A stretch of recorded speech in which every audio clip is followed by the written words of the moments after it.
గురునానక్ కాలనీలో డాక్టర్ కుటుంబం సూసైడ్ చేసుకున్న అనుమానాస్పద స్థితిలో మృతి చెందినట్టుగా పోలీసులు గుర్తించారు. ప్రస్తుతం మనం ఆ నివాసం దగ్గరే ఉన్నాం. మొత్తం 5గురు ఎవరైతే డాక్టర్ శ్రీనివాస్ కుటుంబంగా అయితే పోలీసులు గుర్తించడం కూడా జరిగింది. శ్రీనివాస్ ఇంటికి సంబంధించిన బయట వరండాలో ఉన్నటువంటి చెట్టుకి ఉరివేసుకొని సూసైడ్ చనిపోయి ఉండగా మిగతా 4 కుటుంబ సభ్యులు ఎవరైతే భార్య, 2 పిల్లలు, అదేవిధంగా శ్రీనివాస్ తల్లి వీళ్ళ 4 కూడా ఇంట్లోనే ఆ 4కి కూడా పీక కోసి ఉండటాన్ని అయితే పోలీసులు కూడా గుర్తించారు. ఈ నేపథ్యంలో శ్రీనివాస్ వాళ్ళందరినీ హత్య చేసి అతను బయటకు వచ్చి సూసైడ్ చేసుకున్నాడా, లేకపోతే అందరినీ వేరే ఎవరైనా హత్య చేశారా? ఈ 2 కోణాల్లో అయితే ప్రస్తుతం పోలీసులు విచారణ చేపట్టడం కూడా జరిగింది.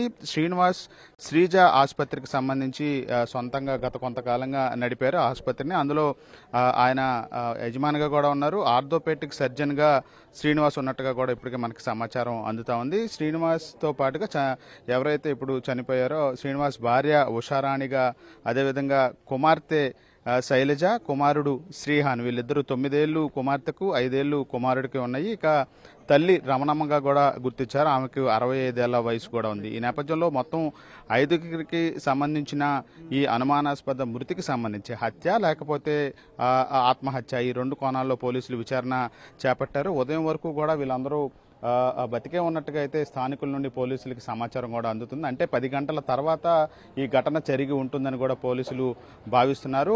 ఆర్థికంగా ఉన్నటువంటి ఆర్థిక ఇబ్బందులు తాళలేక ఈ విధంగా ఆత్మహత్యకు పాల్పడ్డారా అనే కోణం మీద కూడా ప్రధానంగా పోలీసులు విచారణ కూడా చేపట్టారు. ఎందుకంటే శ్రీజ ఆసుపత్రిని నడిపిన నేపథ్యంలో కొంత ఆర్థికంగా శ్రీనివాస్ చితికిపోయాడు. ఈ నేపథ్యంలోనే ఆ ఆసుపత్రిని కూడా వేరే ప్రైవేట్ ఆసుపత్రికి కొద్ది రోజుల క్రితమే లీజుకు కూడా ఇచ్చినట్టుగా అయితే పోలీసులు విచారణలో గుర్తించినట్టుగా అయితే మనకు తెలుస్తుంది. ఈ నేపథ్యంలో ఒకే కుటుంబానికి సంబంధించి డాక్టర్ కుటుంబానికి సంబంధించి 5గురు కూడా అనుమానాస్పద స్థితిలో మృతి చెందడం అనేది స్థానికంగా కూడా కలకలం రేపిన నేపథ్యంలో విజయవాడ పోలీస్ కమిషనర్ రామకృష్ణ కూడా కొద్దిసేపటి క్రితమే ఘటనా స్థలానికి వచ్చారు. మొత్తం చనిపోయిన ఎవరైతే కుటుంబ సభ్యులందరూ కూడా ఇంట్లో చనిపోయిన 4 మృతదేహాలను బయట చెట్టుకు ఊరేసుకున్న చనిపోయి ఉన్నటువంటి శ్రీనివాస్ మృతదేహాన్ని కూడా పరిశీలించాడు.